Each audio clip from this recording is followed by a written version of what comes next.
प्यारे बच्चों, laws of motion बहुत ही इंपॉर्टेंट और इजी चैप्टर। तो लॉज ऑफ मोशन में हम सिर्फ काम की बातें करेंगे जो हमारे क्लास 11th एग्जाम के लिए इंपॉर्टेंट है। लॉज ऑफ मोशन में थोड़ा बेसिक भी हम देखेंगे। जैसे बेसिक होता है फोर्स। आप लोगों ने सुना होगा कि भाई लॉज ऑफ मोशन में फोर्स की बात होती है।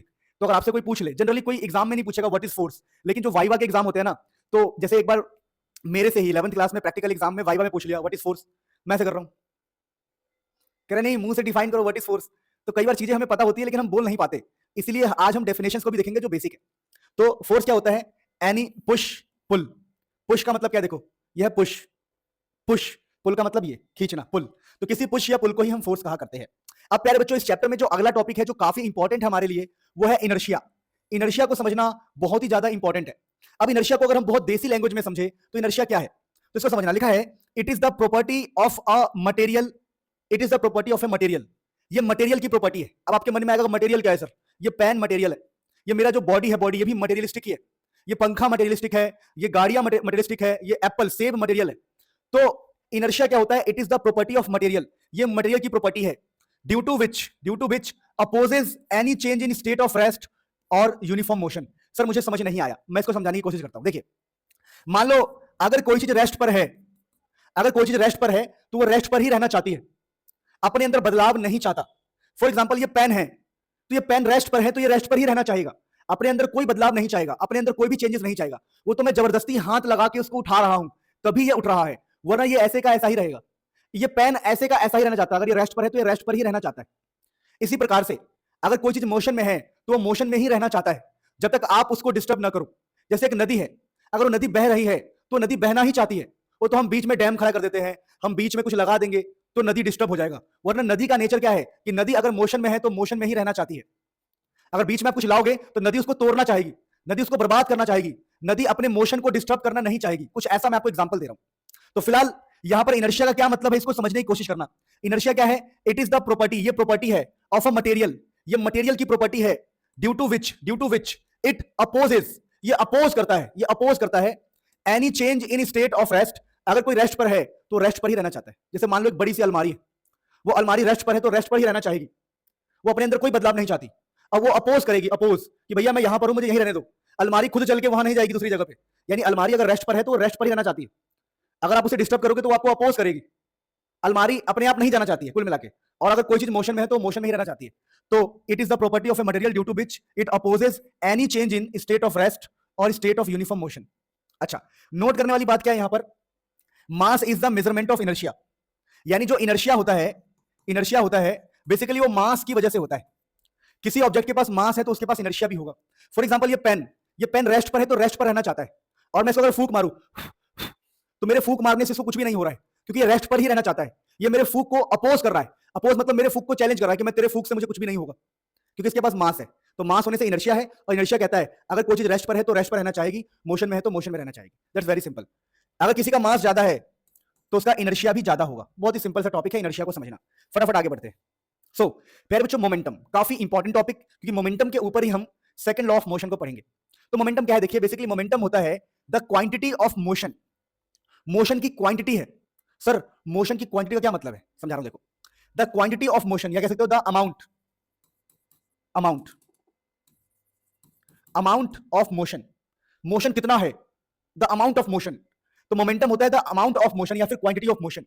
मोमेंटम के लिए सिंबल लिया गया है पी, और बोला कि होगा mass into velocity, mass into velocity. अब देखो, मोमेंटम जो है पी जो है वो वेलोसिटी पे डिपेंड करता है। तो मोमेंटम वेलोसिटी पे डिपेंड करता है, इसलिए बोला जाता है momentum is the amount of motion. Motion का अमाउंट बताएगा कि मोशन कितना तेज है और कितना तेज नहीं है, मोशन कैसा है।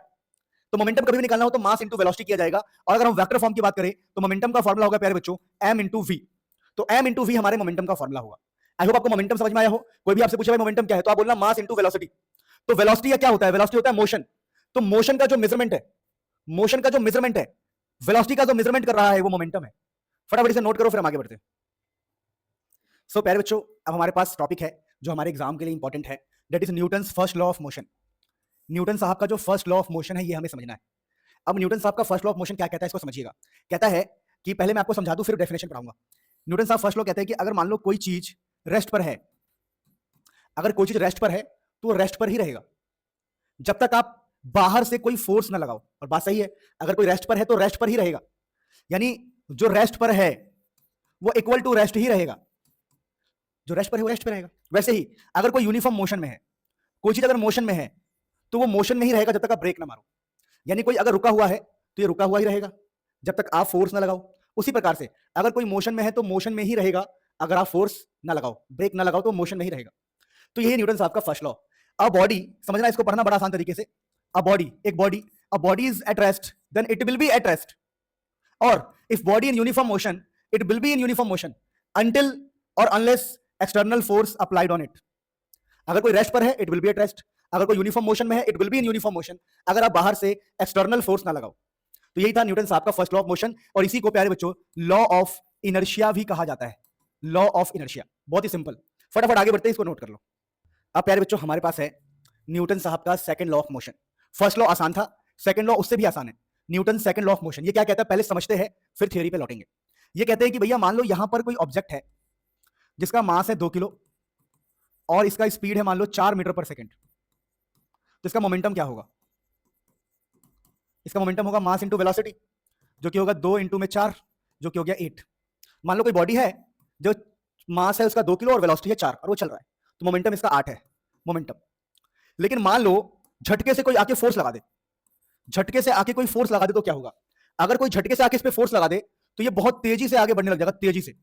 तो इसका मास तो अभी भी 2 किलो रहेगा, मास में फर्क नहीं आएगा, पर इसकी जो वेलोसिटी है वो हो जाएगी मान लो 20 मीटर पर सेकंड, क्योंकि झटके से क्या लगा है फोर्स। तो अब इसका मोमेंटम निकालेंगे, मोमेंटम तो होता है मास इंटू वेलोसिटी। अब इसका जो मोमेंटम है, जैसे ये P1 है मान लो पहला मोमेंटम, दूसरा मोमेंटम कितना आएगा? 2 इंटू 20, जो कि है 40 मीटर पर सेकंड। यानी कि हमने ये सीखा कि अगर किसी बॉडी पर फोर्स लगाएंगे तो उसका मोमेंटम जो है 8 था, अब 40 हो गया।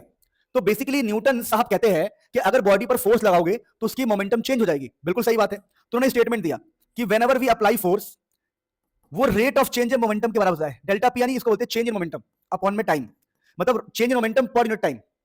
ये ऊपर जो लिखा है बेसिकली ये है बेटा चेंज इन मोमेंटम, जिसको आप ऐसे लिख सकते हो P2 माइनस P1, और टाइम जो भी लगा, जो भी टाइम लगा। P2 माइनस P1 का मतलब कितना फाइनल मोमेंटम है और कितना इनिशियल मोमेंटम है। तो जो P2 माइनस P1 है ये है चेंज इन मोमेंटम। तो according to Newton second law कहता है कि फोर्स लगाने से मोमेंटम चेंज होता है। आपको मैं P2 माइनस P1 क्या है? चेंज, कितना चेंज हुआ? ये 40 है, ये 8 है, तो 40 माइनस 8 32, तो 32 का चेंज आ रहा है पर यूनिट टाइम, है ना। तो फोर्स बेसिकली क्या होता है? Change in momentum per unit time, या फिर rate of change of momentum बोलते हैं, rate of change of momentum. तो देखो सेकंड लॉ क्या कहता है? सेकंड लॉ कहता है it states that the external force applied, ये स्टेट करता है कि जितना भी आप एक्सटर्नल फोर्स अप्लाई करोगे, external force applied on a body is proportional to the change in momentum per unit time. Change in momentum per unit time, या change in momentum per unit time. यानी क्या मतलब है कि जितना भी आप फोर्स लगाओगे एक्सटर्नल फोर्स, वो बराबर होगा change in momentum, delta P, change in momentum per unit time. और इसको ऐसे भी लिखा गया कि जो फोर्स होगा वो होगा dp बाई dt। ये भी वही है एक्चुअली, चेंज इन मोमेंटम वाला ही है। dp बाई dt भी लिख सकते हो और ये भी लिख सकते हो। तो कुल मिलाकर अगर आपसे कोई बोले कि सेकंड लॉ क्या कहता है, तो सेकंड लॉ कहता है कि अगर किसी बॉडी पर हम फोर्स लगाएंगे, एक्सटर्नल फोर्स, ex मतलब एक्सटर्नल, किसी बॉडी पर फोर्स लगाएंगे तो वो rate of change of momentum के बराबर होगा। और प्यारे बच्चों इसको ऐसे भी लिखा जाता है force is equal to mass into acceleration, क्योंकि अगर किसी बॉडी को आप धक्का दोगे, फोर्स लगाओगे, तो उसके अंदर एक्सेलरेशन पैदा होता है। तो ये दोनों एक ही बात है, ध्यान रखना। यानी force is equal to mass into acceleration second law के अंदर आता है, जहां पर मास किसी बॉडी का कांस्टेंट होता है, किसी बॉडी का मास चेंज नहीं होता है। तो हमने जाना फर्स्ट लॉ ऑफ मोशन, जिसको हम लॉ ऑफ इनर्शिया भी कहते हैं, और सेकंड लॉ ऑफ मोशन में हम ये सब बातों को पढ़ते हैं। फटाफट नोट करो, फिर हम आगे बढ़ते हैं। सो फर्स्ट लॉ देखा, सेकंड लॉ देखा, और एग्जाम पॉइंट ऑफ व्यू से हम देखेंगे थर्ड लॉ ऑफ मोशन। अब न्यूटन साहब का जो थर्ड लॉ ऑफ मोशन है क्या कहता है, इसको समझिएगा। ये कहता है कि भाई देखो, अगर यहां पर मान लो कोई चीज है, अगर आप इस चीज को अपने हाथ से टच करोगे, इस चीज को अपने हाथ से ऐसे फोर्स लगाओगे, तो ये जो चीज है ना, आपको भी पीछे फोर्स लगाएगा। एक्चुअली मान लो ये दीवार है, और दीवार पे जाके मैंने हाथ मारा अपना, तो मैंने दीवार पर एक्शन किया, एक्शन, तो दीवार की तरफ से मुझे रिएक्शन मिलेगा, मुझे रिएक्शन मिलेगा। जैसे हमने दीवार को ऐसे किया तो चोट तो हमारे हाथ को भी लगा ना, हमने दीवार को चोट पहुंचाया, लेकिन चोट तो हमें भी फील हुआ। तो एक्चुअली एक्शन का रिएक्शन है, ऐसा फील कर सकते हो आप। तो basically Newton third law of motion क्या कहता है? न्यूटन साहब के थर्ड लॉ ऑफ मोशन में लिखा गया है इट स्टेट्स दैट, है ना, इट स्टेट्स दैट है बेटा, यहां पर स्टेट्स होगा, इट्स दैट हो गया, इट स्टेट्स होगा यहां पर, states, states, it states that every action there is equal and opposite reaction for every action, for every action, यहां पर state that for every action there is equal and opposite reaction. इसको लिखने का तरीका क्या होता है ये सीख लो। मान लो यहां पर एक दीवार है, और आप जो हो, आप अपने आप को बोल रहे हो 1, और दीवार है 2, सेकंड, दो बॉडी है, एक नंबर 1, चलो ए और बी लेते हैं। मान लो आपकी जो बॉडी है वो ए है और दीवार की बॉडी है बी। तो आपने लगाया force on B due to A, क्या मतलब बता रहा हूं, देखो इसको फुल फॉर्म पढ़ना, ये होता है force on B due to A. A मतलब आपने बी पर फोर्स लगाया, तो ये बी पर फोर्स लगाया, देखो बी पर जो पहले लिखा हुआ है, पहले बी हमने पहले लिखा है बी ए, तो बी पर फोर्स लगाया, फोर्स ऑन बी। तो ये जो दीवार है, दीवार ये आप पर फोर्स लगाएगा, force on A, force on A due to B, due to B. A मतलब कौन, आपके ऊपर फोर्स लगा इधर, तो ये वाला फोर्स का नाम होगा F on B due to A. तो इधर जो फोर्स होगा इधर, इसका नाम क्या होगा, force on A due to B, कि आपने बी पर लगाया, ए पर लगा इधर, और ये इक्वल एंड अपोजिट, इसलिए एक माइनस साइन भी आता है यहां पर, क्योंकि ये इक्वल एंड अपोजिट होते हैं, एक आगे है तो एक पीछे है, तो एक माइनस साइन भी आएगा। तो ये न्यूटन थर्ड लॉ को लिखने का तरीका होता है, और इसकी ये अंडरस्टैंडिंग होती है। आप प्लीज इसे नोट करो, फिर हम आगे बढ़ते हैं। सो प्यारे बच्चों, अगला टॉपिक जो हमारे एग्जाम के लिए इंपॉर्टेंट होता है, दैट इज इंपल्स, कि भाई इंपल्स किसे कहते हैं। तो देखो, it is the product of average force and the time. Sir समझ नहीं आया, देखो मैं आपको समझाने का प्रयास करता हूं, बहुत सिंपल। मान लो ये कोई दीवार है, और इस दीवार पे आपको ये कील इस दीवार पे लगानी है, कील इस दीवार में कील लगानी है, तो आप क्या करोगे, यहां पर एक फोर्स लगाओगे, फोर्स। तो कुछ नहीं करना है, कितना एवरेज फोर्स है, ऑन एन एवरेज कितना फोर्स है, उसको टाइम से मल्टीप्लाई करना है, तो हम इसको बोलते हैं इंपल्स, है ना, इंपल्स। तो इंपल्स क्या होता है, it is the product, product मतलब multiply, it is the multiply of the average force and the time, it is the product of the average force and the time. Force और time का multiply आपको impulse देता है। अब प्यारे बच्चों, यहां पर एक चीज आप देखना कि फोर्स इंटू टाइम यहां पर इंपल्स है, और एक और छोटी चीज मैं आपको सिखा रहा हूं, आप लोगों ने भी पढ़ा है, फोर्स का फॉर्मूला होता है चेंज इन मोमेंटम अपॉन में time, rate of change of momentum. तो यहां से फोर्स इंटू टाइम क्या होगा, समझते देखिए, यहां से अगर हम फोर्स इंटू टाइम निकालेंगे तो चेंज इन मोमेंटम के बराबर होगा, क्योंकि ये आपने न्यूटन के सेकंड लॉ में पढ़ा है, force is equal to rate of change of momentum, momentum change per unit time. तो यहां से force into time change in momentum के बराबर है, और यहां पर फोर्स इंटू टाइम इंपल्स के बराबर है। तो एक चीज हम चुपके से याद कर लेंगे, क्या याद कर लेंगे, कि हमारा जो इंपल्स है वो भी फोर्स इंटू टाइम है, और हमारा जो चेंज इन मोमेंटम है वो भी फोर्स इंटू टाइम है, यानी कि impulse and change in momentum आपस में बराबर होता है। Impulse force into time, change in momentum भी फोर्स इंटू टाइम, तो ये बात आपको ध्यान रखनी है। तो बहुत ही सिंपल सी चीज है। अब यहां पर एक और छोटी सी बात मैं आपको एक्स्ट्रा बता दूं, देखिए अगर कभी भी फोर्स एंड टाइम का ग्राफ दिया हो, सपोज करो ये ग्राफ दिया हुआ है जिसमें ये जो वैल्यू है, ये वैल्यू है 4 सेकंड, और ये जो वैल्यू है मान लो 3, तो मुझे ग्राफ दिया हुआ है, तो अगर मुझे कभी इंपल्स निकालना हो, इंपल्स, तो मैं एरिया निकालूंगा, area under F time graph. Force और टाइम ग्राफ का आप एरिया निकालोगे, फोर्स और टाइम ग्राफ का अगर आप एरिया निकालोगे तो आपको इंपल्स मिलेगा। यानी इस क्वेश्चन में प्यारे बच्चों इंपल्स क्या होगा, तो अगर हम 4 और 3 का मल्टीप्लाई करेंगे, 4 इंटू 3, 4 तिया 12, तो ये 12 यहां पर इंपल्स है। तो यानी कि impulse equal to area under force time graph, force और टाइम ग्राफ का जो एरिया है उसको हम इंपल्स कहते हैं। अब देखो, अगर आप थोड़ा टफ पेपर में जाओगे तो इंपल्स का एक और मतलब होता है एफ इंटू डी टी का इंटीग्रेशन। तो बस ये याद रखना कि इंपल्स का एक और मतलब होता है force into F D T, force का अगर इंटीग्रेशन करते हैं, ये बेटा इंटीग्रेशन है, तो इंटीग्रेशन से भी इंपल्स आ सकता है। ये बस मैं आपको एक्स्ट्रा नॉलेज के लिए बता रहा हूं कि आप इंपल्स ऐसे निकाल सकते हैं। इसी प्रकार से अगर आपको कभी भी मोमेंटम निकालना हो, मोमेंटम चेंज, चलो छोड़ो फिर बता देता हूं, चलो अगर कभी भी आपको मोमेंटम चेंज निकालना हो, momentum change, change in momentum, change in momentum भी अगर कभी आपको निकालना हो, तो आप integration F into D T से कर सकते हो। क्यों, क्योंकि मैंने आपको बताया था अगर इंपल्स का formula F into D T है, तो इंपल्स चेंज इन मोमेंटम के बराबर होता है, तो चेंज इन मोमेंटम का फॉर्मूला भी एफ इंटू डी टी के बराबर हो सकता है। अब तुम बोलोगे सर ये तो मेरे लिए कठिन हो रहा है, बेटा ये सब जनरली जेई और नीट में काम आता है, ये सब जेई और नीट में काम आता है। अगर हम स्कूल एग्जाम को टारगेट करते हैं तो इतनी टफ चीजें आपसे नहीं पूछी जाएगी, अदरवाइज जब मैं क्वेश्चन कराऊंगा तो इसका इस्तेमाल हम करेंगे। तो इंपल्स का मतलब एफ इंटू डी टी का इंटीग्रेशन, और इसी को इंपल्स को हम चेंज इन मोमेंटम भी कहते हैं, चेंज इन मोमेंटम का भी ये फॉर्मूला हो सकता है। तो सारी इंपॉर्टेंट पॉइंट्स को हम डिस्कशन कर रहे हैं जो आपको अपने हिसाब से लेके चलना है, और इंटीग्रेशन आपको नहीं आता तो सीख लो, ये काम आता है। तो फिलहाल हमने इंपल्स को बढ़िया से समझा, अब हम फटाफट आगे बढ़ते हैं। अब प्यारे बच्चों हम फर्स्ट लॉ का यूज सीखेंगे। देखो फर्स्ट लॉ का यूज नहीं, सेकंड लॉ का। अगर आपको याद हो सेकंड लॉ में हमने आपको पढ़ाया था फोर्स जो होता है मास इनटू एक्सेलरेशन होता है। इसको आज से ऐसे लिखना है आपको कि total force net, F net मतलब total force is equal to mass into में एक्सेलरेशन। सर ये नेट फोर्स से क्या मतलब है, तो मान लो प्यारे बच्चों आपके पास कोई ऑब्जेक्ट है, दिस इज ऑब्जेक्ट, ये कोई ऑब्जेक्ट है, तो इस ऑब्जेक्ट पे इधर से फोर्स लग रहा है मान लो 5 न्यूटन, और प्यारे बच्चों इधर से फोर्स लग रहा है मान लो 4 न्यूटन। तो यहां पर नेट फोर्स क्या होगा, तो हम बोलेंगे net force is equal to mass into acceleration. तो यहां पर नेट फोर्स क्या है, तो हम बोलेंगे नेट है ये 5 और ये 4, और अपोजिट है, तो नेट मतलब बचा कितना, 5 माइनस 4, कि आगे की तरफ 5 है पीछे की तरफ 4 है, तो नेट का मतलब कि हाथ में कितना है, नेट का मतलब बचा हुआ टोटल, बचा हुआ टोटल। तो 5 minus 4 is equal to mass into acceleration, तो 1 is equal to mass into acceleration. तो ये मैंने आपको फर्स्ट लॉ लगाना सिखाया। अब इसके अलावा मैं आपको कुछ नॉलेज दे दूं, क्या नॉलेज दे दूं बेटा, अगर कोई बॉडी ऐसे पड़ा हुआ है तो इस बॉडी के ऊपर एक फोर्स लगता है नीचे, जिसको बोलते हैं हम mg। mg का मतलब होता है बेटा वेट, mg का मतलब होता है वेट। तो इस बॉडी का वेट होता है नीचे, और इस बॉडी के ऊपर प्यारे बच्चों, इस बॉडी के ऊपर एक और फोर्स लग रहा होता है जिसको बोलते हैं हम नॉर्मल रिएक्शन। आप तो बोलोगे सर ये रिएक्शन क्या है, मुझे समझाओ। जैसे हम लोगों ने पीछे पढ़ा था कि देखो एक रिएक्शन होता है, ये रिएक्शन कैसे आ रहा है मैं आपको समझा रहा हूं। देखो जैसे ये धरती है, अर्थ, अर्थ, अब ये अर्थ है। अब जैसे ही मैं एक बॉक्स को रखूंगा, ऐसे बॉक्स को, जैसे ही मैं बॉक्स को रखूंगा तो धरती रिएक्ट करेगा, रिएक्शन, हमें ऊपर रिएक्शन मिलेगा। तो ध्यान रखना प्यारे बच्चों, ऊपर जो ये भी फोर्स है बेटा, ये भी फोर्स है, ये एक्चुअली में फोर्स है, इसका नाम है नॉर्मल रिएक्शन। तो एक बॉडी पर नीचे लगता है वेट और ऊपर लगता है नॉर्मल रिएक्शन, ये बात आपको ध्यान रखना है। वैसे ही प्यारे बच्चों कुछ छोटी छोटी बातें और सीख लो। अगर किसी बॉडी को हम टेढ़ा रखें, जैसे देखो एक ऐसी जगह है जो थोड़ी उठी हुई है, इसको बोलते हैं इंक्लाइंड प्लेन, इंक्लाइंड प्लेन बोलते हैं प्यारे बच्चों। तो अगर किसी बॉडी को हम इंक्लाइंड प्लेन पे रखते हैं ना, मान लो ये कोई बॉडी है जिसको हमने एक ऐसी जगह पे रखा है जो टेढ़ा है, तो बेटा इस बॉडी पे सेम नीचे इधर mg लगेगा प्यारे बच्चों, वेट, और ऐसे ऐसे लगेगा reaction, normal reaction. Normal reaction को हम n बोल रहे हैं, n। तो ये आप ध्यान रखना कि वेट हमेशा नीचे लगता है और नॉर्मल रिएक्शन ऐसे रहता है। तो ये दो चीजें हमने सीखी। अब प्यारे बच्चों हम पढ़ने क्या जा रहे हैं वो मैं आपको समझा दूं। अब हम पढ़ने जा रहे हैं apparent weight of a body in a lift. ये काफी इंपॉर्टेंट टॉपिक होता है, और जैसा मैंने स्टार्टिंग में ही कहा था, मैं इसके अंदर सिर्फ उन टॉपिक्स को लूंगा जो आपके एग्जाम के लिए इंपॉर्टेंट है। Apparent weight of a body in a lift क्या होता है समझिएगा। देखिए एपरेंट का मतलब होता है नकली, नकली या फिर जो अपीयर हो। जैसे स्टार्टिंग में किसी लड़के को हम शादी ब्याह में देखते हैं तो हमें लगता है वो भाई साहब क्या हैंडसम है, क्या बात है, क्या बात है। बाद में पता लगता है कि भाई उसके अंदर तो कुछ और चल रहा है। तो वो अपीयर हो रहा था। पहली मुलाकात में हमें अपीयरेंस समझ में आती है, अपीयरेंस मतलब नकली एक प्रकार से, है ना, थोड़ा समझने का प्रयास करना।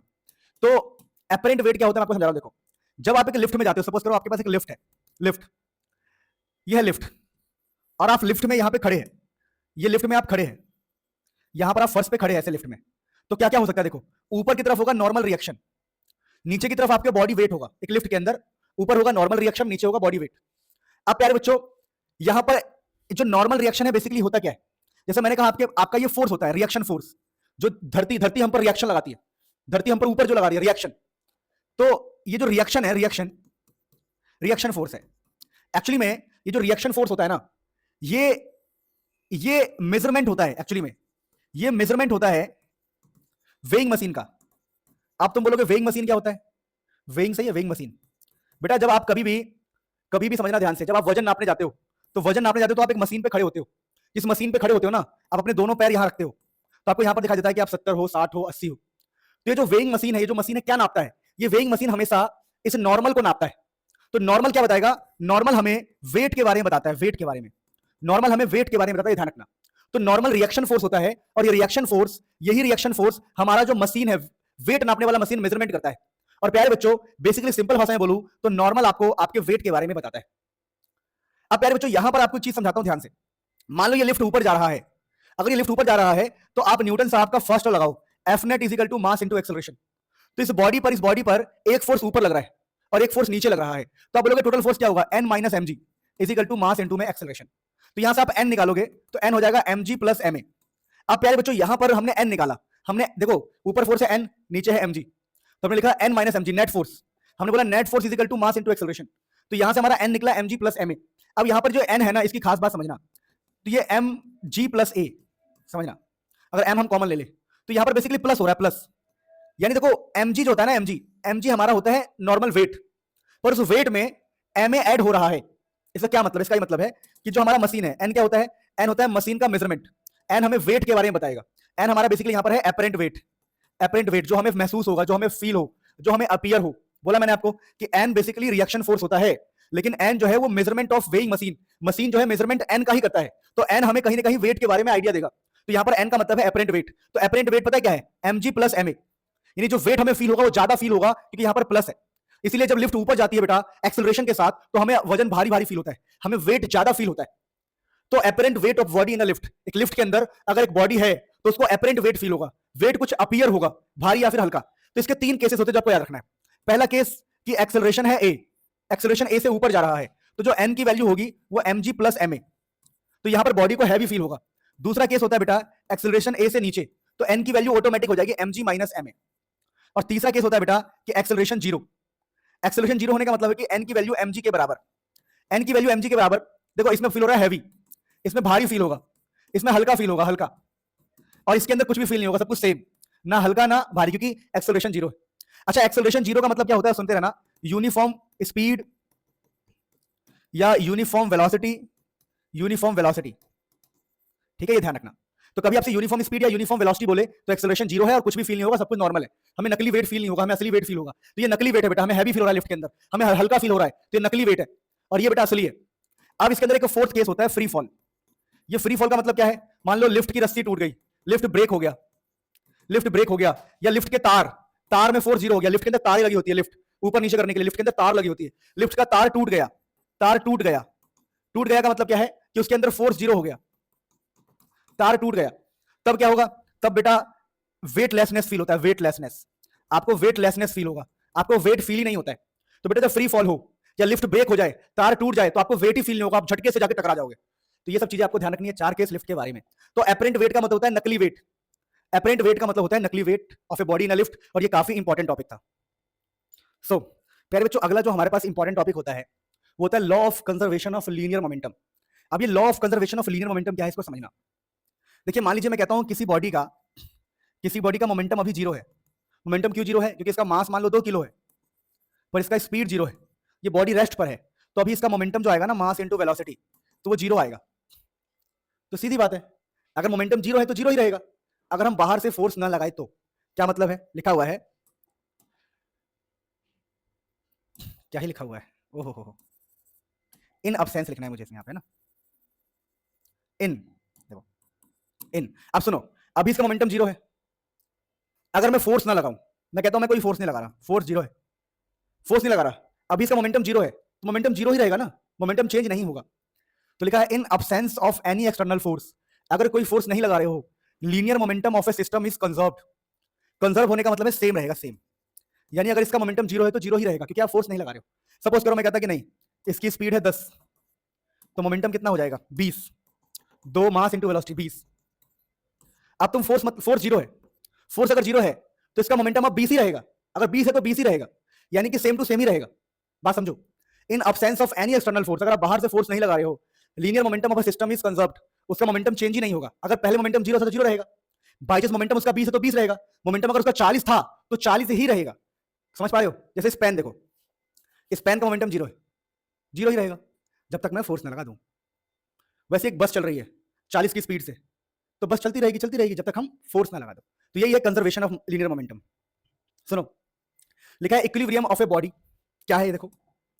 देखिए, अगर मान लो कोई बॉडी है, सपोज करो ये कोई बॉडी है, और इस बॉडी पर मैंने फोर्स लगाया, इधर F1, इधर F2, इधर से F3, इधर से लग रहा है F4, और ये सारे सबको ऐड करके F1 plus F2 plus F3 plus, या ऐसे मान लो, सिंपल भाषा में बोलूं, इस F1 ने F2 को कैंसिल कर दिया। मान लो इधर से लगने वाला फोर्स है 10 और इधर से भी लगने वाला फोर्स है 10, कैंसिल हो गए। फिर ऊपर से लगने वाला फोर्स है मान लो 50 और नीचे से भी लगने वाला फोर्स है 50, तो ये आपस में कैंसिल हो गए। कैंसिल होने का मतलब क्या है कि ये बॉडी अब इक्विलिब्रियम में, इक्वल है हर तरफ से। तो net external force on a body is zero, net मतलब टोटल जीरो हो जाए, कट पिट जाए, then it will be in equilibrium, तब हम बॉडी को इक्विलिब्रियम में कहते हैं। बहुत ही सिंपल सा टॉपिक था, फटाफट आगे बढ़ते हैं। सो अब प्यारे बच्चों, अभी हम देखने जा रहे हैं motion of connected body, motion of connected body. अब ये मोशन ऑफ कनेक्टेड बॉडी क्या होता है इसको समझते हैं थोड़ा सा। देखिए, अगर हमारे पास ये कोई बॉक्स है, थोड़ा मैं आपको बताता हूं इसमें फेमस कौन सा वाला होता है। मोशन ऑफ कनेक्टेड बॉडी में पुली वाला फेमस होता है, यही मैं आपको करवा रहा हूं। बाकी फिलहाल तो हम सारी थ्योरीज कर रहे हैं, न्यूमेरिकल हम अलग से करेंगे। पुली वाले में क्या होता है, जैसे मान लो कि ये हमारे पास कोई पुली है, पुली में एक बॉडी इधर लगा होता है और दूसरा बॉडी इधर लगा होता है। तो अब होगा क्या, मान लो इसका मास है मान लो 2 किलो और इसका मास है 10 किलो। तो यहां पर मैं आपको कुछ कुछ चीजें सिखाना चाहता हूं। पहले क्या, कि अगर ये 10 किलो का बॉडी है और ये दोनों आपस में कनेक्टेड है तो मोशन इस तरफ होगा। हमारा जो 10 किलो का बॉडी है पीछे की तरफ भागेगा, नीचे की तरफ। तो इस रस्सी के अंदर देखना, रस्सी, इस रस्सी के अंदर ना खिंचाव आता है, खिंचाव। खिंचाव को समझना हम क्या बोल रहे हैं, खिंचाव। रस्सी के अंदर जो रस्सी होता है, स्ट्रिंग, जो स्ट्रिंग जैसे गिटार में स्ट्रिंग होता है, तो स्ट्रिंग के अंदर आता है खिंचाव। इस खिंचाव को हम टेंशन बोलते हैं, टेंशन। तो प्यारे बच्चों, इस रस्सी के अंदर ना यहां पर आएगा टेंशन। वैसे इस बॉडी के जस्ट ऊपर एक खिंचाव होगा जिसको बोलते हैं हम टेंशन। तो आपको हमेशा रखना है। दूसरा ये, इसका 2 किलो है तो इसका वेट नीचे होता है बेटा, mg, और ये हवा में लटका हुआ है। हवा में लटका होने का मतलब क्या है, देखो मैंने आपको चीज सिखाई थी, मैंने आपको ये सिखाया था कि अगर कोई बॉडी धरती पर है, अगर कोई बॉडी धरती पर या किसी सरफेस के ऊपर है, तब नॉर्मल होता है, रिएक्शन ऊपर होता है, क्योंकि यहां पर एक सरफेस है, हम किसी चीज के ऊपर खड़े हैं, खड़े होंगे तो आएगा। अब इस केस में क्या है, देखो जो हम पढ़ रहे हैं इस केस के अंदर धरती नहीं है, कांटेक्ट नहीं, हवा में है, तो हवा के अंदर रिएक्शन नहीं आएगा भैया। जब तक एक्शन नहीं दोगे रिएक्शन कहां से आएगा? तो कांटेक्ट की वजह से एक्शन रिएक्शन होता है, कांटेक्ट की वजह से। हवा के अंदर नॉर्मल नहीं आएगा, एन नहीं आएगा, तो यहां पर टेंशन होता है और एमजी। सेम यहां टेंशन और यहां पर एमजी। अब एक रूल याद कर लो, बस क्वेश्चन सॉल्व करते वक्त मैं आपको सिखाऊंगा बढ़िया से, कि अगर बॉडी इधर आ रहा है तो ये नीचे वाले को हम बड़ा मानते हैं, लार्ज, इसको लार्ज मानते हैं, और ये ऊपर की तरफ जा रहा है, ऊपर जा रहा है, तो इस वाले को हम लार्ज मानते हैं, लार्ज। अभी समझाऊंगा कैसे। देखो, मान लो मैं अगर लॉ लगाऊं तो नेट फोर्स हमेशा मास इंटू एक्सेलरेशन के बराबर होता है। तो यहां पर बॉडी नीचे आ रही है, नीचे आने का मतलब ये बड़ा फोर्स है, तो हमें mg माइनस टी करना है। एक फोर्स नीचे mg, ऊपर है t, तो यहां पर हमें mg माइनस टी करना है, जो कि मास इंटू एक्सेलरेशन के बराबर होगा। तो यहां से प्यारे बच्चों, अगर हम कुछ भी क्वेश्चन सॉल्व करेंगे तो इन इक्वेशन का ही इस्तेमाल क्या करेंगे। आपको m दिया होगा, आपको t निकालने को कहेगा। t क्या होता है? टेंशन। t होता है खिंचाव, टेंशन। a का मतलब एक्सेलरेशन, m का मतलब मास। अब यहां क्या इक्वेशन बनेगा? देखो, net force is equal to mass into acceleration. जैसा कि बॉडी ऊपर जा रहा है, बॉडी अगर ऊपर जा रहा है तो इसको हम टेंशन को मानते हैं बड़ा, तो हम t माइनस mg करेंगे, मतलब ये लार्ज है, बड़े में से छोटे को माइनस करेंगे, यहाँ t माइनस mg करेंगे, तब वो मास इंटू एक्सेलरेशन आएगा। और इन्हीं इक्वेशन का इस्तेमाल करके क्वेश्चन सॉल्व किया जाता है। आपसे बोलेंगे टेंशन निकालो, आप निकाल लेना। आपसे बोले एक्सेलरेशन निकालो, आप निकाल लेना। क्वेश्चंस की अलग से मैं बताऊंगा कहां से क्वेश्चंस करने हैं, पर फिलहाल अभी हम मोशन ऑफ कनेक्टेड बॉडी ऐसे देख रहे हैं। फटाफट आप नोट करो, फिर हम आगे बढ़ते हैं। प्यारे बच्चों, अब हम देख रहे हैं motion of a body on inclined plane without friction. ये क्या होता है? देखो, सपोज करो यहां पर एक बॉडी रखा हुआ है और कोई फ्रिक्शन नहीं है यहां पे, तो क्या होता है प्यारे बच्चों? इसका वेट ना इस तरफ होता है और इसका नॉर्मल रिएक्शन इस तरफ होगा, क्योंकि अब ये किसी सरफेस पे रखा हुआ है, यहां रखा हुआ है। तो यहां पर प्यारे बच्चों इस थीटा को बोलते हैं, जो थीटा है एंगल, इस एंगल को बोलते हैं angle of inclination. Angle of inclination इसको कहा जाता है, एंगल ऑफ इंक्लिनेशन। अब प्यारे बच्चों कुछ भी नहीं करना है, यहां पर ये n है और यहां पर ये है mg, तो यहां पर ना ऐसे लाइन खींच जाती है, लाइन, तो पता लगता है अगर ये एंगल थीटा है तो ये एंगल भी थीटा बन रहा है। फिर प्यारे बच्चों आपने मुझसे वेक्टर पढ़ा होगा, तो वेक्टर में कॉन्सेप्ट है, अगर ये mg है, ये mg है, तो इसको लिखा जाता है mg cos थीटा, इसको बोलते हैं कंपोनेंट ब्रेकिंग। तो ये बेटा mg cos थीटा के बराबर होता है, और इस तरफ वाले को लिखा जाता है mg sin theta, mg sin theta. तो यहां पर आपको एक चीज ध्यान देना है जो बहुत ही गजब है, कि अभी यहां पर कोई भी फ्रिक्शन नहीं है। फ्रिक्शन नहीं है तो ध्यान देना, ये जो n है और ये mg cos थीटा है, ये आपस में एक दूसरे को बैलेंस कर रहे हैं, तो n is equal to mg cos theta के बराबर होता है। पहली बात तो ये, क्योंकि एक दूसरे को बैलेंस कर रहे हैं, n mg cos थीटा को बैलेंस करेगा। लेकिन प्यारे बच्चों एक और फोर्स है हमारे पास नीचे की तरफ, जिसको हम बोलते हैं mg sin थीटा। इस mg sin थीटा से क्या होगा? देखो, ये जो फोर्स है mg sin थीटा है, ये बॉडी को नीचे लेके आना चाहेगा, नीचे लेके आना चाहेगा, तो इस फोर्स की वजह से बॉडी के अंदर एक्सेलरेशन पैदा होगा, बॉडी नीचे की तरफ आएगी, एक्सेलरेट होगी, नीचे आएगी, नीचे। तो यहां पर अगर हम कॉन्सेप्ट लगाए कि net force is equal to mass into acceleration, तो बेटा नीचे नीचे लेके आने वाला जो फोर्स है, फोर्स वो है mg sin थीटा, तो यहां पर हम लिख देंगे mg sin theta is equal to mass into acceleration. तो यहां से आप क्वेश्चन सॉल्व कर सकते हो, लेकिन यहां पर फ्रिक्शन नहीं है। अब मान लो मैं फ्यूचर में आपको पढ़ाऊंगा, ऐसे कि अब पीछे फ्रिक्शन आ गया है, फ्रिक्शन, अगर पीछे फ्रिक्शन आ गया है तो अब हम लिखेंगे net force is equal to mass into acceleration. अब नेट फोर्स क्या होगा? तो हम बोलेंगे देखो भाई, इधर है mg sin थीटा और पीछे है फ्रिक्शन, तो mg sin theta minus force of friction is equal to mass into acceleration. जहां पर फ्रिक्शन के लिए हम लिख रहे हैं एफ आर, यानी ये जो फोर्स है, फोर्स ऑफ फ्रिक्शन है, एफ आर। तो देखो, अगर क्वेश्चन एग्जाम में आ जाए कि भैया फ्रिक्शन नहीं है, तो आपको ये फॉर्मूला लगाना है क्वेश्चन सॉल्व करने के लिए। क्वेश्चन आ जाए कि फ्रिक्शन है, तो mg sin थीटा, जहां पर m का मतलब आपको पता है, g का मतलब आपको पता है, थीटा का मतलब आपको पता है, mg sin theta minus friction is equal to mass into acceleration. तो विदाउट फ्रिक्शन और फ्रिक्शन दोनों कॉन्सेप्ट मैंने आपको कराया, और अगला टॉपिक हम फ्रिक्शन के बारे में पढ़ने वाले। सो प्यारे बच्चों, फाइनली हम पहुंच गए फ्रिक्शन। अब ये एग्जाम के लिए थोड़ा सा इंपॉर्टेंट टॉपिक है, फ्रिक्शन क्या है। तो देखिए, बहुत सिंपल बात बता रहा हूं, जैसे ये कोई सरफेस है, सरफेस यानी कुछ भी हो सकता है, मान लो कि ये टेबल है, टेबल, और टेबल के ऊपर एक बॉडी रखा हुआ है, ये बॉडी। अब इस बॉडी को हम ऐसे फोर्स लगाएंगे आगे की तरफ, ये मेरा फोर्स है, इस बॉडी पे मैंने आगे फोर्स लगाया, तो क्या होगा इसको समझना। अगर इस बॉडी पर आगे मैं फोर्स लगाऊंगा, इस बॉडी के ऊपर मैं आगे फोर्स लगाऊंगा प्यारे बच्चों, तो एक पीछे ना मुझे फील होगा, रगड़ा फील होगा। जैसे आपने कभी देखा होगा, अगर आप किसी चीज को धक्का दे रहे हैं तो आपको एक आवाज भी आती है घसीटने की, और पीछे की तरफ आपको लगता है कि यार दम लगाना पड़ रहा है मुझे, पता है रीजन क्या है? देखो, जब आप आगे फोर्स लगाते हो ना, तो पीछे एक फोर्स पैदा होता है, उसी को बोलते हैं फ्रिक्शन। तो फ्रिक्शन क्या होता है? व्हेनेवर अ बॉडी मूव्स और try to move over the surface of another body, जब एक बॉडी दूसरे बॉडी पर मूव करने की कोशिश करता है, force acts in opposite direction, opposite direction में एक फोर्स लगता है, विच अपोजेस द रिलेटिव मोशन, जो इनके बीच का जो मोशन है, रिलेटिव मोशन है, उसको अपोज करता है, रोकने की कोशिश करता है, उसी को हम फ्रिक्शन कहते हैं। तो फ्रिक्शन बहुत ही सिंपल चीज है, जिसको आपने समझ लिया। प्यारे बच्चों, अगला टॉपिक है हमारे पास types of friction. Types of friction में हमारे पास है पहला, देखो, स्टैटिक फ्रिक्शन। अब इसके नाम से पता लग रहा है स्टैटिक फ्रिक्शन। ये क्या होता है? टेल बिटवीन टू, टेल नहीं होगा यार, बिफोर वन बॉडी, कम सा आएगा यहाँ पे, टेल नहीं होता। यार क्या लिखा मैंने, लिख नहीं दिया और मिस प्रिंट हो गया होगा ये। हाँ, तो ये स्टैटिक फ्रिक्शन कब होता है प्यारे बच्चों? Between two bodies before one body actually start moving over the other body. क्या मतलब है? कह रहा है कि स्टैटिक फ्रिक्शन कब आता है? जब दो बॉडीज है, one body actually starts, two bodies actually starts moving over the other body. क्या मतलब है समझा रहा हूं, देखो यहां पर ना इसको थोड़ा कंफ्यूजिंग फील होगा पर समझना। देखो जब ये एक बॉडी है, ठीक है, अभी कुछ भी नहीं है, अभी कुछ भी नहीं है, लेकिन जब आप इसके ऊपर फोर्स लगाना स्टार्ट करोगे, जब इसके ऊपर आप फोर्स लगाना स्टार्ट करोगे ना, तो अभी ये मूव नहीं करेगा। जैसे मान लो एक भारी सा ट्रक है, उस ट्रक पर मैं फोर्स लगा रहा हूं, खूब फोर्स लगा रहा हूं, तो मूव नहीं कर रहा है, क्योंकि यहां पर अभी स्टैटिक फ्रिक्शन काम कर रहा है। स्टैटिक, स्टैटिक का मतलब होता है रुका होना, स्टैटिक फ्रिक्शन का मतलब होता है रुका होना। तो यहां पर मैं डेफिनेशन ठीक कर दूंगा, थोड़ा गड़बड़ लग रहा है मुझे।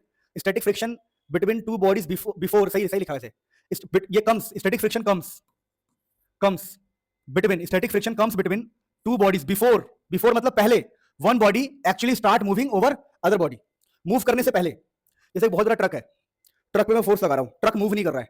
मूव नहीं करने का मतलब है कि अभी जो फ्रिक्शन है वो स्टैटिक फ्रिक्शन है। स्टैटिक का मतलब होता है रुका होना, स्टैटिक का मतलब है रुका हुआ, तो ये रुका हुआ फ्रिक्शन की बात चल रही है। तो static friction comes between two bodies before one body moving over other, before move करने से पहले।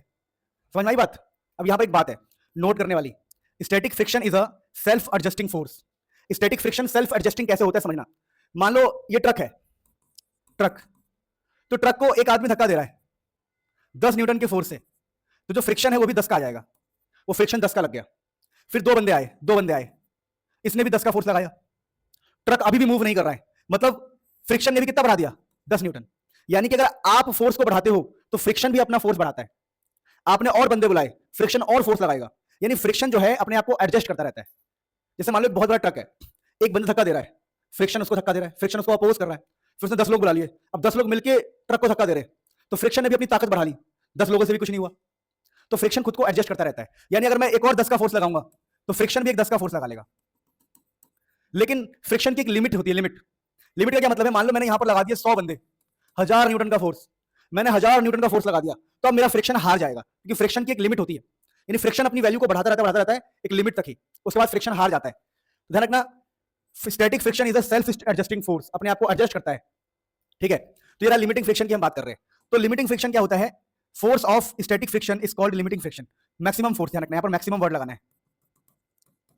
मैक्सिमम फोर्स यानी लिमिट ऑफ फ्रिक्शन, कि कितना लिमिट है फ्रिक्शन का। फॉर एग्जांपल मान लो ये ट्रक है, ट्रक, हमने 500 न्यूटन का फोर्स लगाया, ट्रक ने भी 500 लगाया, ठीक है, फ्रिक्शन ने 500 लगाया, अब हमने 501 लगाया, 501, और ट्रक आगे बढ़ गया, ट्रक आगे बढ़ गया, यानी कि फ्रिक्शन की औकात इतनी ही थी, फ्रिक्शन की लिमिट इतनी ही थी, इस फ्रिक्शन इतना ही मैक्सिमम लगा पाया।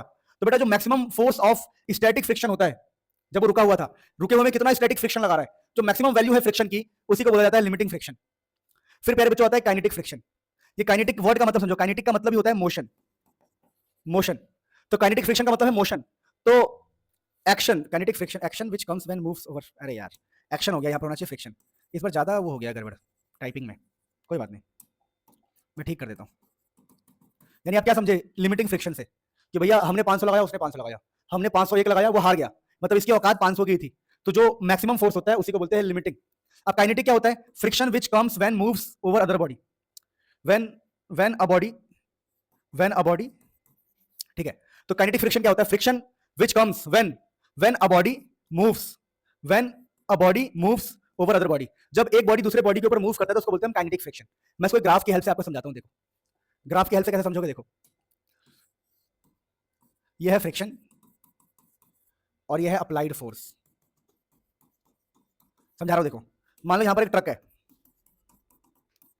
इस ट्रक को मैं धक्का दे रहा हूं 10 से, तो फ्रिक्शन भी यहां पर है 10 न्यूटन का। मैंने धक्का दिया 20 से, तो फ्रिक्शन भी हो गया 20 न्यूटन का। अब ट्रक अभी रेस्ट पर है, यानी कि फ्रिक्शन और मेरा अप्लाइड फोर्स दोनों साथ में ही चल रहे हैं। अगर मेरा 10 तो उसका भी 10, मेरा 20 तो उसका भी 20, वो एडजस्ट कर रहा है।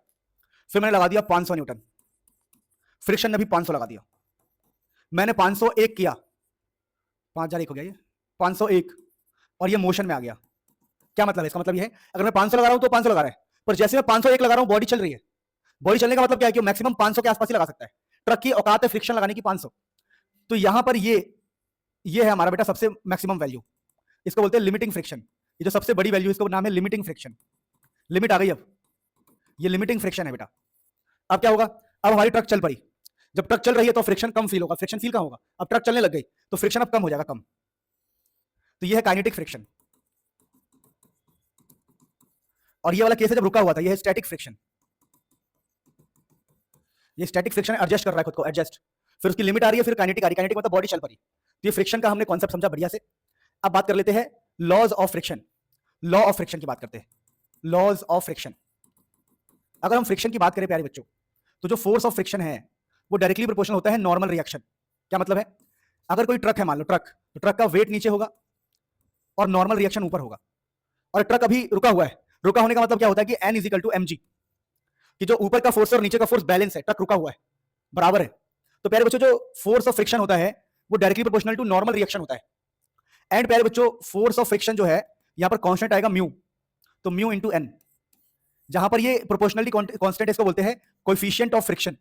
इसको कोएफिशिएंट ऑफ फ्रिक्शन कहा जाता है, कोएफिशिएंट ऑफ फ्रिक्शन। ये कांस्टेंट होता है बेटा, यानी कि हम लोगों ने क्या सीखा कि जो फ्रिक्शन है वो सिर्फ और सिर्फ नॉर्मल रिएक्शन और कोएफिशिएंट ऑफ फ्रिक्शन पे डिपेंड करता है। यानी फ्रिक्शन के फॉर्मूले में सिर्फ दो चीजें आती है, एक कोएफिशिएंट ऑफ फ्रिक्शन और दूसरा नॉर्मल रिएक्शन।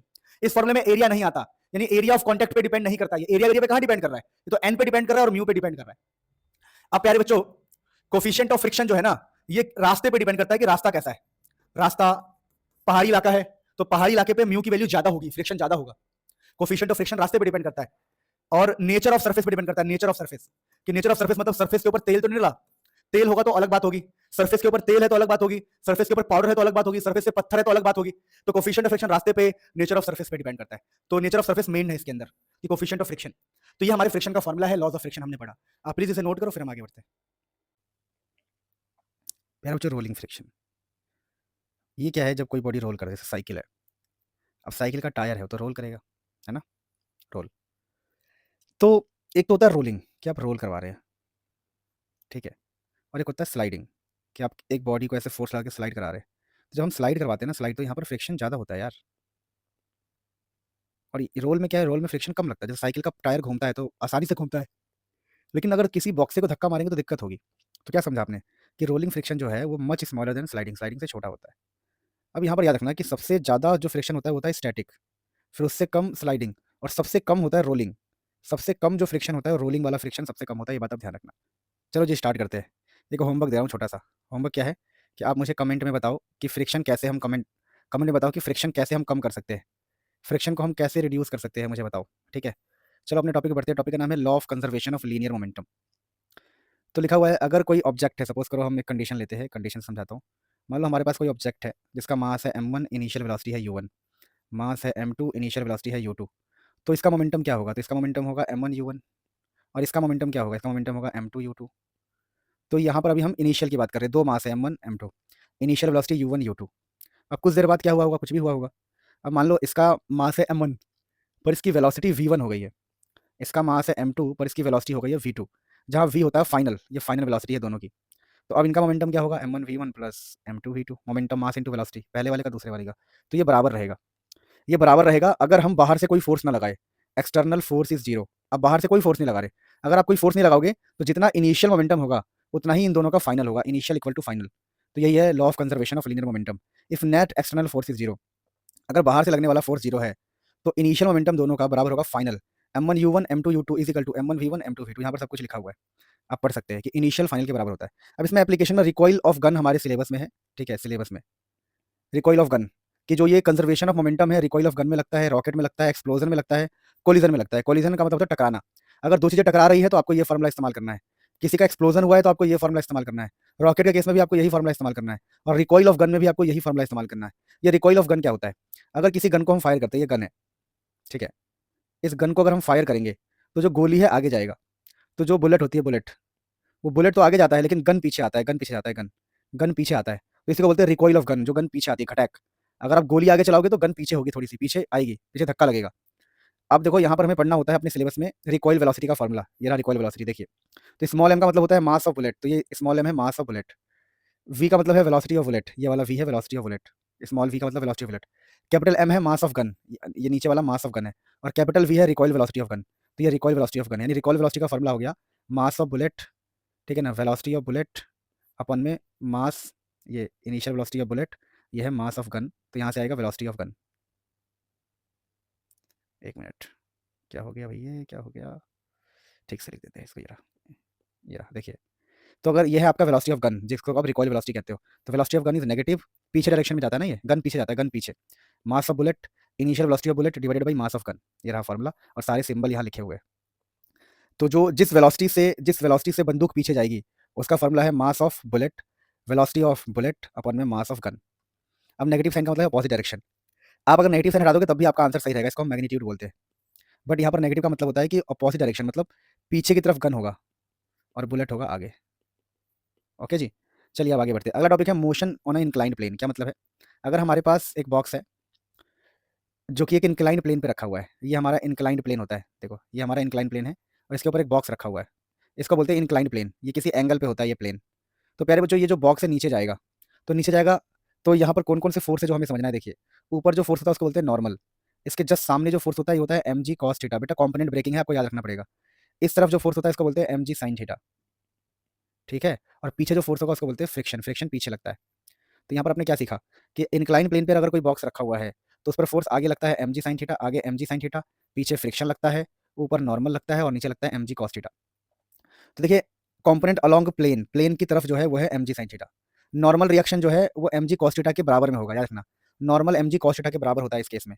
और फ्रिक्शन का फॉर्मूला यहाँ पर होता है mu m g cos theta. अब ये सारे फॉर्मूले याद रखने पड़ेंगे आपको इंक्लाइन प्लेन के लिए। तो यहाँ से आपको मिलेगा एक्सेलरेशन। अब ये जो एक्सेलरेशन का फॉर्मूला है वो है ए जी, मतलब एक्सेलरेशन ड्यू टू ग्रेविटी। जी की वैल्यू होती है 9.8 मीटर पर सेकंड स्क्वायर। तो यहाँ पर acceleration is equal to g sine theta cos theta, और ये म्यू, म्यू क्या होता है? कोफिशिएंट ऑफ फ्रिक्शन, जिसके बारे में पहली बात कर चुके हैं। तो ये एक्सेलरेशन का फॉर्मूला आप याद रखना, न्यूमेरिकल में आपके काम आएगा। यानी अगर इंक्लाइन प्लेन है तो ऊपर नॉर्मल होता है, नीचे होता है एम जी कॉस थीटा, पीछे फ्रिक्शन होता है, इधर होता है एम जी साइन थीटा। और सबसे खास बात कि यहाँ पर जो पीछे फ्रिक्शन है, फ्रिक्शन का फॉर्मूला है mu m g cos theta. Normal m g cos theta है, नॉर्मल है एम जी कॉस थीटा, और फ्रिक्शन है mu m g cos theta. और एक्सेलरेशन का फॉर्मूला ये होता है। पहले दोस्तों, अगर एक रोड है, सपोज करो रोड, तो हमें पढ़ना है vehicle on a level circular road. अब एक रोड है, ये सर्कुलर रोड है, मतलब ऐसा रोड है। अब इस रोड पर कोई कार है, तो इस कार की सेफ कितनी वेलोसिटी सेफ है? इस कार की सेफ वेलोसिटी कितनी है? ये कार जो है कितनी वेलोसिटी से चले कि वो सेफ रहे, क्योंकि मुड़ रही है ना, मुड़ रही है, देखो गाड़ी टर्न ले रही है। तो हमें यहाँ पे निकालना होता है अलाउड वेलोसिटी, अलाउड स्पीड, है ना, कि आसानी से टर्न ले सके। तो अलाउड स्पीड का फॉर्मूला कैसे निकाला जाता है? तो बोला जाता है जो फोर्स ऑफ फ्रिक्शन है। फोर्स ऑफ फ्रिक्शन क्या होता है? फोर्स ऑफ फ्रिक्शन जो होता है ना, वो म्यू टाइम्स नॉर्मल होता है, यानी म्यू एम जी। ये फोर्स ऑफ फ्रिक्शन है। तो जो फोर्स ऑफ फ्रिक्शन है वो सेंट्रीपिटल फोर्स के बराबर होगा, क्योंकि यहाँ पर सर्कुलर पाथ हो रहा है, सर्कुलर। तो फोर्स ऑफ फ्रिक्शन जो है वो सेंट्रीपिटल फोर्स के बराबर होगा। तो यहाँ से हम वी की वैल्यू निकालेंगे। तो मैक्सिमम वेलोसिटी अलाउड का फॉर्मूला क्या आ रहा है? बड़ा निकालना आसान है, कैसे? देखो, एम से एम कट जाएगा, ठीक है, आर को यहाँ भेज देंगे तो हो जाएगा म्यू आर जी, है ना, आर को यहाँ भेजोगे तो म्यू जी आर, तो म्यू जी आर, इधर बचेगा वी का स्क्वायर, तो रूट लग जाएगा यहाँ पर, रूट लग गया म्यू आर जी का रूट। तो ये अलाउड वेलोसिटी होता है। अब प्यारे बच्चों, अपना टॉपिक होता है अगला vehicle on a bank road. अब यहाँ पर क्या है? अब इस बार ना रोड को थोड़ा उठा दिया जाता है, बैंक का मतलब होता है उठा देना। तो रोड को किसी एंगल पे उठाया जाता है और यहाँ पर हमारा जो कार है या व्हीकल मूव कर रहा होता है, तो हमें देखना है कि इसकी अलाउड स्पीड कितनी होगी, अलाउड, अलाउड। वैसे बैंकिंग किया क्यों जाता है? बैंकिंग किया जाता है ताकि टायर ना फटे easily, to avoid accident, accident को हम अवॉइड कर सके, हमारा टायर ना फटे, no tear bear, to avoid tear bear, tear bear, tyre का फटना चिटना रोक सके हम, ऑफ टायर्स। तो टायर्स को बचाने के लिए रोड को कहीं कहीं पर उठा दिया जाता है, बैंक कर दिया जाता है, ताकि गाड़ी की टायर ना फटे, दुर्घटना से हम बच सके। तो कितनी स्पीड इसकी अलाउड होती है? कितनी स्पीड इसकी अलाउड होती है, मैक्सिमम कितनी स्पीड होनी चाहिए? तो अगर फ्रिक्शन नहीं है तो ये फॉर्मूला इस्तेमाल करना था, tan theta is equal to v square r g. यहाँ से आप वी निकाल सकते हो अगर फ्रिक्शन नहीं है तो। और अगर फ्रिक्शन दे रखा है क्वेश्चन में, तब तो आपको जो स्पीड का फॉर्मूला होता है, मैक्सिमम स्पीड, वो होता है R G sine theta plus mu cos theta minus mu sine theta, ठीक है, ध्यान रहेगा। और अगर इसका एक और फॉर्मूला हम निकाल सकते हैं, कैसे?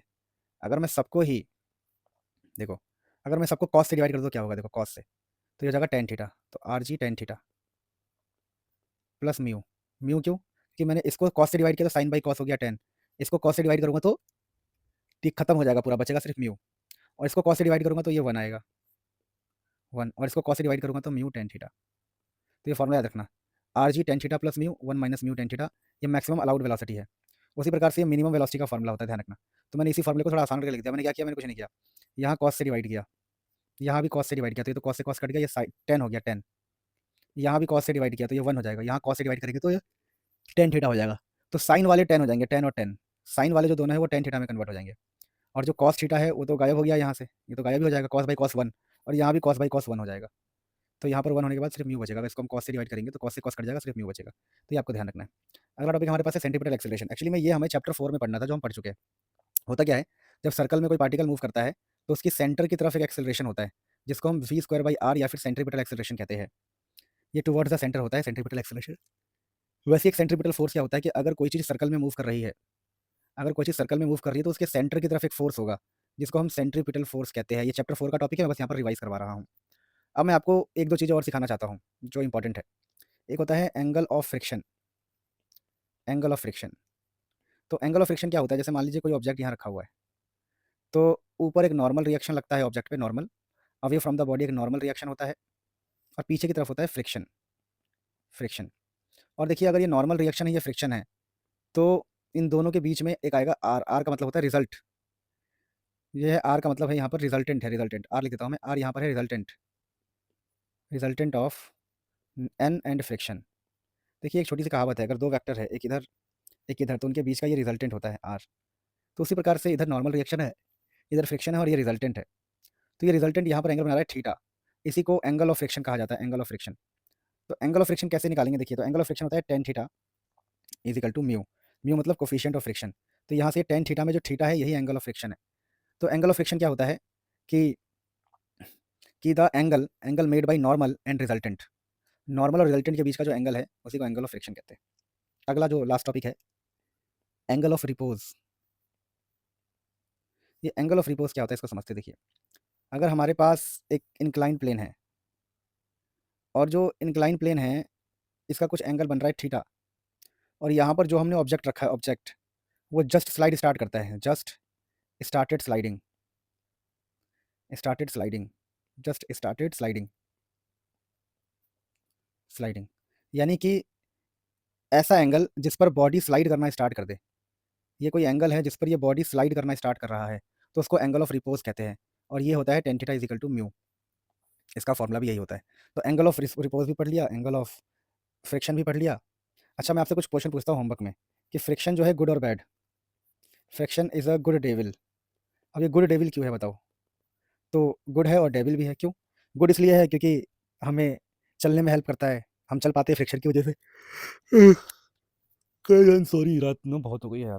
तुम्हें पता है सबसे खास बात, मेरी शादी है, लेकिन मैं काम कर रहा हूँ आप लोगों के लिए, लव यू। तो फ्रिक्शन एक अच्छा डेविल है। अच्छा डेविल का मतलब होता है कि भाई हम चल पा रहे तो अच्छा है, और डेविल क्यों है, हमारे जूते घिस रहे हैं, फ्रिक्शन की वजह से, तो डेविल है ये। ठीक है, तो मेजर टॉपिक इस चैप्टर के हमने खत्म किए।